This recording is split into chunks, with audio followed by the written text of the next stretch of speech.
Fala aí, eu sou o Luiz Otávio. Eu sou a Ana Cláudia, nós somos os dois faladores. E o tema de hoje é: o cara foi expulso do BBB. Mentira.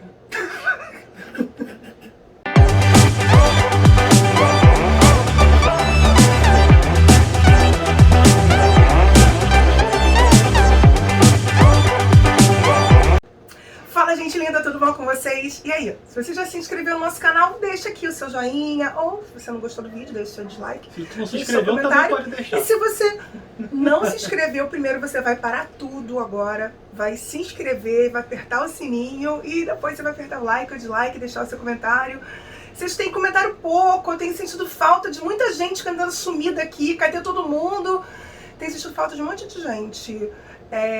E deixa seu comentário se você gostou, se você não gostou, se você, o que você achou, o que você não achou, enfim. Bom.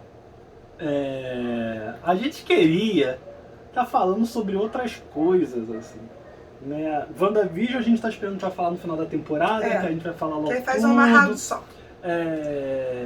Aquela série Winx, não sei que lá, da Netflix também não nos pegou tanto. Não vou ver porque eu não tenho 16 anos. Eu sei que eu pareço que eu tenho. Para choque de milhões de pessoas, eu não tenho mais de 16. Ah, meu Deus. Mas o troço tá fervendo. E essa semana o cara foi expulso. Não sei se foi essa semana, né? Saiu hoje, na verdade. Ontem de noite a matéria de um cara que foi expulso no Big Brother de Portugal. E aí a gente vai colocar um trecho aí da treta. O que aconteceu? Ele é expulso da casa, ele acha meio chocante. Acho que dois participantes, um participante principalmente defende a situação, e o outro rapaz, até que foi uma das pessoas que esteve falando pra ele não fazer aquilo, falou: não, olha só, é porque eu entendo a dimensão, ele não entende, a gente tentou explicar, mas eu acho que ele ainda não digeriu, não entendeu, ele não fez por mal. Porque a expulsão de um participante nesse jogo parece que deixa o pessoal da casa muito mexido e tal. Uhum. E meio que tentaram dar uma ajudada no cara, mas não adiantou, ele foi expulso. E eu acho que é importante a gente falar exatamente sobre essas questões que podem parecer. E ele fala muitas vezes: cara, ele falou: eu faço isso no clube, eu faço em clube, eu faço na rua, eu faço toda hora, isso é uma brincadeira, isso é uma bobagem. Mas eu acho que vale a pena a gente estar falando sobre essas questões de símbolos, né? Como é que um gesto pode representar toda uma filosofia, toda uma forma de pensar, e que pode ser extremamente negativa e chocante para algumas pessoas, e está sempre para todo mundo. Deveria ser algo que deveria ser esquecido, né, pela humanidade, não no sentido de esquecer para repetir, mas esquecer para não fazer de novo. Eu queria ressaltar uma coisa que o programa fala pro cara, né? Que a melhor maneira de combater determinadas coisas, a melhor maneira de combater a ignorância, eu não lembro se você chega a usar a expressão ignorância, eu acho que ele usa, é com a educação. Né? E aí ele deixa bem claro que isso que ele está fazendo é uma medida pedagógica. Né? A gente pode debater se um programa de entretenimento tem que ter esse viés pedagógico ou não, mas eu acho que a gente aqui no Brasil, até por ser de um continente diferente, e até porque parte desse movimento nazista aqui no Brasil, ele é muito escondido pela história que a gente aprende na escola. Inclusive, indico o Menino 23, que é um documentário maravilhoso. Passou há pouco tempo, até na televisão, a cabo, mas você também encontra ele no YouTube. Facilmente você acha ele no YouTube.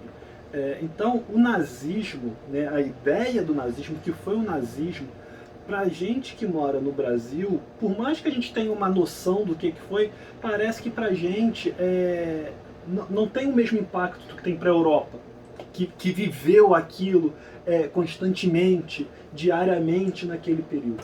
Eu acho que até para Portugal, assim, embora eles estejam no continente, tanto Portugal e Espanha ficaram meio afastados da Segunda Guerra Mundial, eles não viveram tanto isso como a Inglaterra, como a França, como a Alemanha, como a Polônia, né? A Polônia, então, coitada.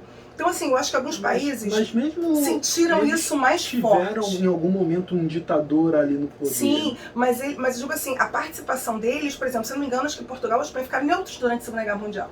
E inclusive os governos da época, alguns falam que eles flertavam com o fascismo e o nazismo naquela época, por isso que, ao mesmo tempo, eles perceberam que não valia a pena. Era o Franco na Espanha? Não sei. Era a época do franquismo? Eu não lembro agora. Não, melhor não afirmar, porque eu não lembro.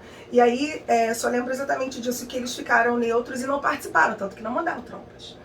Portugal e Espanha não foram invadidos pelos alemães, pelo menos chegaram, talvez até se a guerra tivesse continuado, podia até chegar a esse ponto, mas não se chegou. E aí, eu acho que, de novo, também acho que essa questão não fica muito clara para algumas pessoas.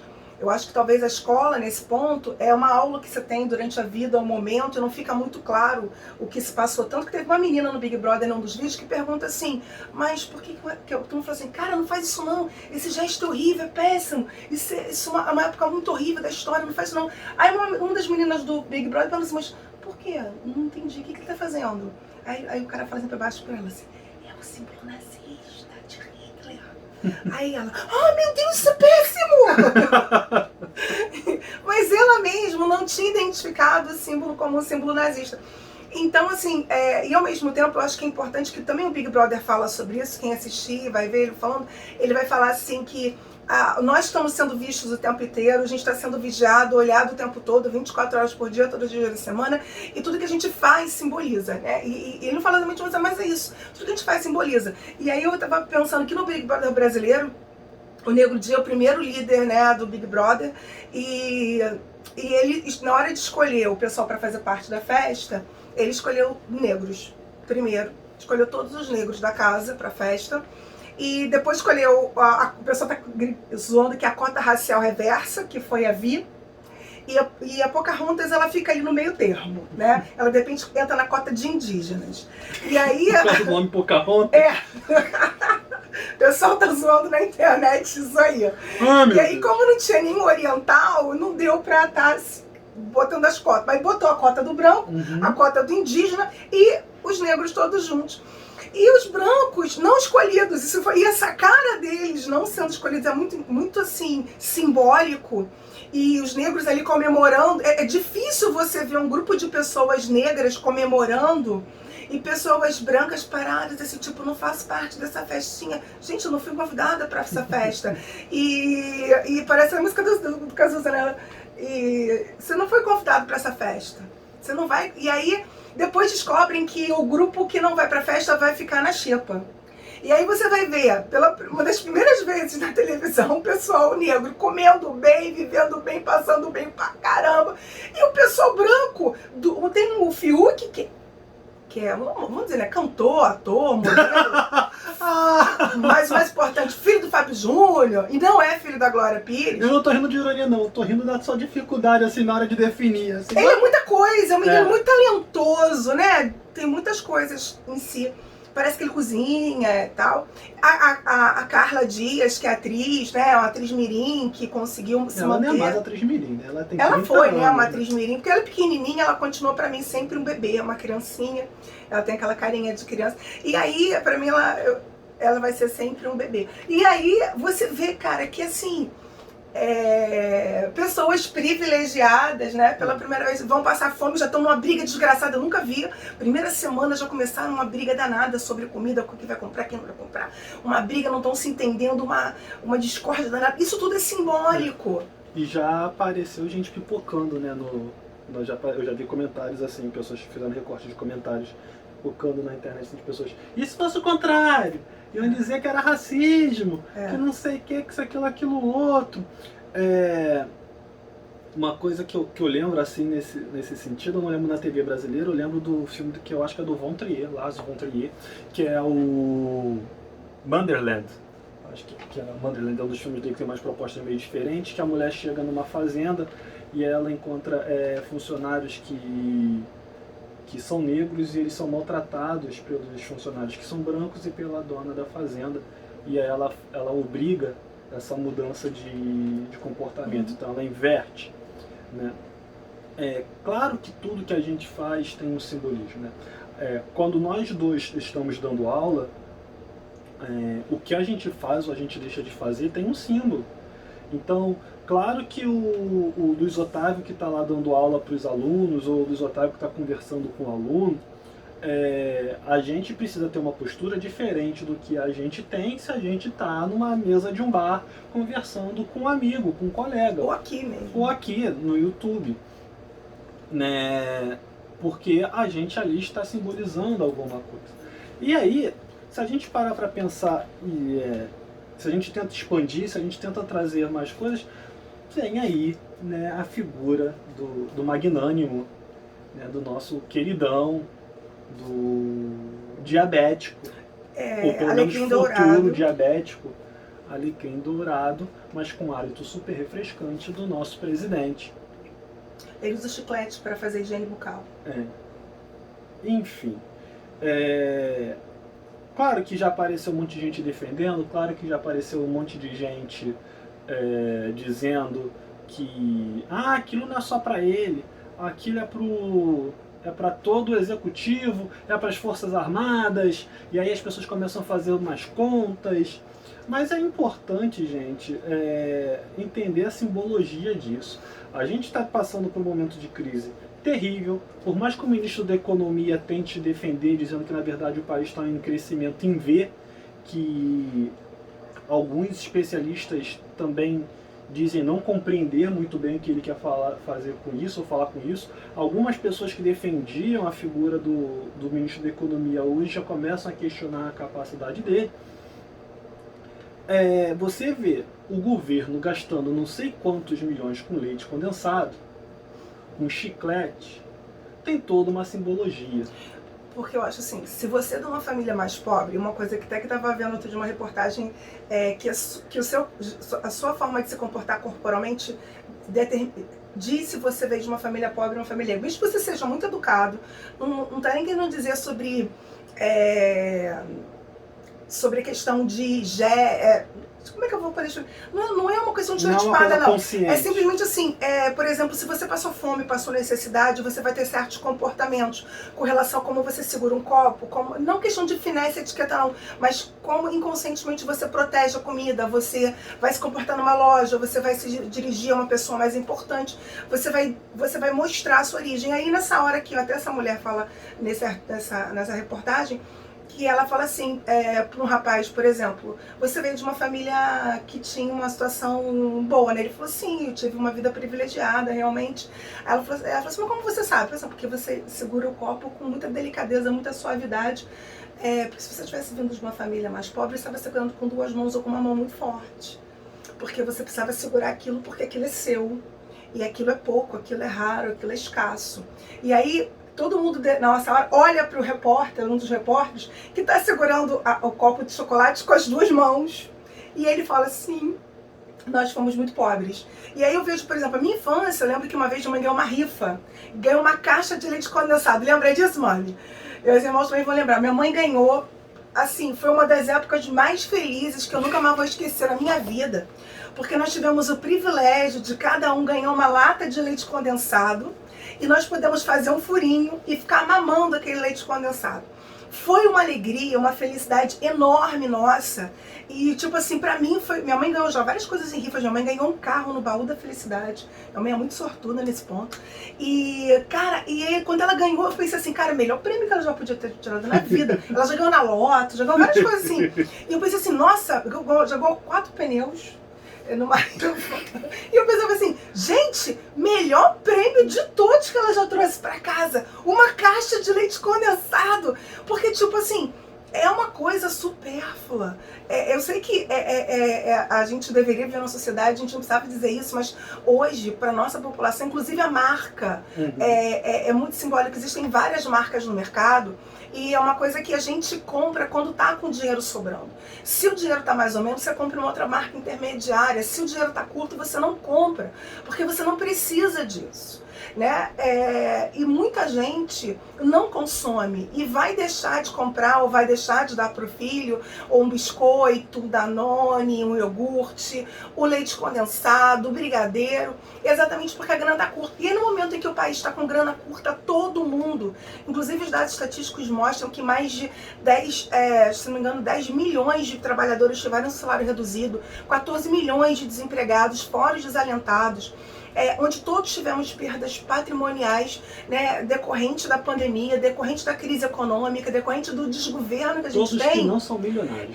Isso. isso foram uma meia dúzia de privilegiados, aí você vê um governo gastar dinheiro, não é que a tropa não possa comer brigadeiro, não possa comer doce de leite, não possa comer pudim de leite condensado. Maravilhoso, mas não, primeiro até porque não é realidade. Quem já conviveu com pessoas que serviram quartel sabem que leite condensado não é dado para a tropa. Leite condensado é dado para os oficiais.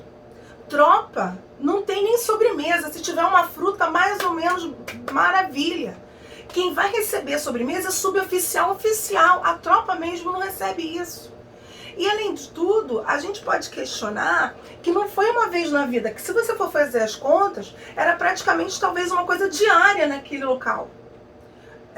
Sempre, numa quantidade absurda, num preço astronômico. Então, assim, são outros símbolos. Aí quando uma senhora questiona ele lá no cercadinho e fala, presidente, mas leite condensado é luxo. Aí ele, você acha que é luxo? Uma lata de leite condensado? Aí ela fala, não, uma lata não, mas foram várias.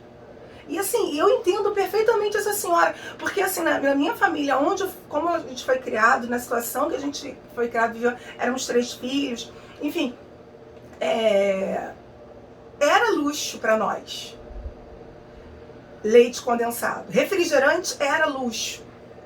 Então são coisas que a gente talvez se acostumou a ter na nossa casa e que durante essa pandemia sumiram das nossos armários, sumiram das nossas despensas. E que a gente está tentando fazer um esforço para que essas coisas voltem. Só que a gente não vê esse mesmo sacrifício sendo feito pelo Poder Executivo. Que deveria ter alguém que questionar assim, cara, isso aqui, ó, no mínimo vai pro site, pra transparência, todo mundo vai ver. Será que é o momento? A gente não pode estar substituindo por outra coisa? E aí, misteriosamente, o site da transparência entra em manutenção. Que é outro símbolo. Né? Que é um outro símbolo. Repare que a gente não está nem questionando se realmente o dinheiro foi gasto nisso. Né? A gente tem visto pessoas que estão questionando, mesmo levantando a questão da lavagem de dinheiro. A gente não está nem querendo entrar nesse mérito. Né, não é nem lavagem, é caixa 2, né, que estão falando. A gente não está nem entrando nesse mérito, a gente está entrando na questão da simbologia disso. Desde que começou a crise, e mesmo antes da crise, né, as pessoas vêm tendo dificuldade para conseguir incrementar suas compras nos mercados. A bolsa, a cesta básica vem ficando cada vez mais cara. E a gente já ouviu do executivo falando que as pessoas deveriam procurar ovo, que as pessoas deveriam procurar frango e coisas substituir, do tipo. Fazer não come arroz, come batata, todo mundo tem que fazer sacrifício, mas a gente não está vendo esse sacrifício de um governo que disse que ia se sacrificar, que ia cortar na própria carne, que ia ser diferente. Que é isso que eu acho também outro símbolo. E que sempre vendeu a imagem de ser humilde. Sim, e aí vem de novo aquele outro símbolo. O fato de comer lá o pãozinho com leite condensado parece muito humilde, mas não é não. Porque muito pobre come pão na chapa. Muito pobre não come nem pão, sai para trabalhar em jejum. E quando tem uma empresa que tem um cafezinho, que tem um lanchinho, alguma coisa de manhã, graças a Deus, e muitos nem vão ter isso. Só vão conseguir comer a marmita na hora do almoço. Muitos deles fria. Então, assim, o pão com leite condensado, é mais leite condensado moça, é um luxo. É uma coisa de classe média. Classe média alta, porque eu lembro quando a gente casou, a gente não tinha, assim, a gente estava apertado, a gente estava começando a nossa vida, tanto nossa carreira quanto a nossa vida. Eu era um bolsista da CAPES, né? Imagina, eu era um bolsista da CAPES. E a gente, então, eu lembro que ele reclamava muito comigo que eu não comprava leite condensado moça, eu comprava Piracanjuba, Glória, qualquer outra coisa assim, LG, o que tivesse na promoção. Quase um mimado. E ele falava assim pra mim, mas por que você não compra leite condensado? Aí eu falei, porque é caro, porque não vai caber no nosso... Você não quer comer brigadeiro? Brigadeiro é brigadeiro, não interessa com o que leite condensado, não. Eu falei, mas é diferente. Eu falei, eu sei que mas você não tá comendo leite condensado, que é importante. Brigadeiro não é brigadeiro, né? Brigadeiro não é tudo a mesma coisa. Enfim, mas é brigadeiro. Então, assim, eu falo assim, você não quer comer brigadeiro? Você não quer comer? Então, vai ter brigadeiro. Não pode ser tão bom, talvez, mas vai comer. Agora, tem gente que não tá comendo nem brigadeiro de LG. Nem de Glória. Que zoação com a LG, com a Glória. Porque são mais baratos. Sim. Porque eles são mais baratos. E assim, então eu acho que tudo isso é um símbolo e que mostra que você, por exemplo, sabão em pó, você comprar Omo, você comprar outra marca, porque as marcas têm um peso de status, né? E isso tudo são símbolos também. Então é importante a gente conseguir compreender e ler e perceber o quanto isso pode repercutir, e repercutiu muito socialmente. Muitas pessoas, por mais que estejam defendendo o governo, eles no fundo sabem como é que é isso, porque eles vivem esses símbolos e vivem essas escolhas. Não, tanto repercutiu que claramente ele sentiu necessidade de fazer um circo, né? E ele continua fazendo palhaçadas, ele botou uma lata de leite condensado durante a live. E aí, assim, você tem o fato de não estar usando máscara, isso também é outro símbolo, e está associando a questão de que você usar máscara, você está sendo um idiota, um otário, um pau-mandado do governo, alguém que é dominado por alguém, e você tem que ser um cara livre. Só que essa liberdade não é uma liberdade social, e que não é compatível com a responsabilidade no meio de uma pandemia que as pessoas, cidadãs de bem, né, cristãos, deveriam ter. Então, assim, de novo, outro símbolo. E aí eu estava outro dia assistindo uma live dos Galãs Feios, que eu achei muito boa a última live que eles fizeram com o Galo, que é um cara que está aparecendo na mídia com relação aos pessoal que é entregador de aplicativo, né? Ele fez parte daquela greve dos aplicativos e tal. E ele estava falando sobre o símbolo de Jesus Cristo, e ele falou que ele está usando o símbolo de Jesus Cristo para ensinar ao trabalhador que ele é explorado. E que Jesus era comunista. Então ele faz todo um discurso, fala, cara, Jesus quebrou o mercado. Isso aí é um símbolo. Jesus dizia que era mais fácil que um camelo passasse por buraco da agulha do que um rico entrar no reino do céu. Isso aí, meu amigo, isso é um símbolo, isso aí é um recado, isso é Aí ele fala, ele mandava os ricos darem tudo que eles tinham. As pessoas não estão ouvindo, não estão vendo, de novo, esses símbolos. Então, assim, é interessante perceber que muita gente está desperta para essas coisas. E percebendo que a história tem uma série de símbolos, a religião trabalha em cima de símbolos, nosso comportamento, nossa linguagem, nossa cultura, ela é cercada de símbolos, e elas fazem parte de uma forma de comunicação que é muito importante para o ser humano e para a psicologia, que é a linguagem não verbal. Então, a forma como eu me apresento, o que eu visto, o que eu não visto, a minha maquiagem, meu cabelo, o meu gestual, o sotaque ou gírias que eu falo, isso tudo são símbolos que eu trago e que vão me identificar a um grupo, a um lugar, a pessoas. E vai, às vezes, também repelir outras. Então, assim, isso faz parte da nossa vida. E isso está trazendo uma série de recados. E a gente precisa estar desperto para conseguir compreender e decodificar e não ficar simplesmente no inconsciente. Porque no inconsciente sempre vai. Mas trazer para o consciente e compreender como que isso é importante. Coisa que parece que o nosso presidente é incapaz de fazer. Ou ele é muito cínico. Até porque ele é um cara que usa símbolos muito bem quando ele quer. Tanto que ele levanta a cloroquina no alto. Isso é um grande símbolo. Na semana seguinte o povo estava criando a música Cloroquina, Cloroquina. Ou já estava criada a música e aí aproveitaram. Mas aí isso é papo para outro vídeo. A última coisa que eu queria falar sobre isso, até para a gente começar a encerrar, o nosso vídeo de semana passada, o Cadê a Oposição, ele fala um pouco disso, e aí, se eu não me engano, foi até a Maristela que comentou, colocou lá nos comentários, falando um pouco sobre isso, e teve mais alguém também que comentou que via toda hora, sempre que o Jornal Nacional ia falar, mostrava alguém da rede, né, que a gente falou sobre que nos comentários eu escrevi sobre a análise do discurso. Né? Então você coloca dizendo que tem alguém que está fazendo alguma coisa, mas você nunca diz que é da oposição.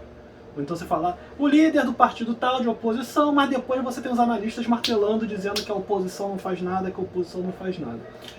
E aí, por último, para encerrar, tudo isso fica pior ainda quando você vê que é um governo que está batendo os recordes, se não me falha a memória, do uso do cartão corporativo, que é um cartão que o governo, que o presidente pode usar e ele não precisa expor no que quer. Né? Então você tem o governo gastando aos tubos com cartão corporativo e também gastando aos tubos com leite condensado. E eu queria até indicar também, para terminar, juro, eu sei que você reclama que eu sempre trago um assunto quando a gente está terminando, e para falar sobre o vídeo do Porchat, que também traz uma série de decodificações de símbolos e dessa história toda, e uma série também de analogias muito interessantes que talvez possam ajudar algumas pessoas a entender o que está acontecendo atualmente. Escreve aí nos comentários se você concorda com a gente, se você acha que essa história do leite moça não tem nada demais. Se o símbolo fazer ele símbolo nazista brincando não tem problema. Eu não tô brincando, afinal de contas, né? E se você acha que o Big Brother tá bom ou não tá, porque tem uma galera dizendo que tá muito chato essa edição, tá muito chata essa edição do Big Brother. Escreve aí nos comentários o que você acha. A gente se vê no próximo vídeo. Até a próxima. Tchau, tchau.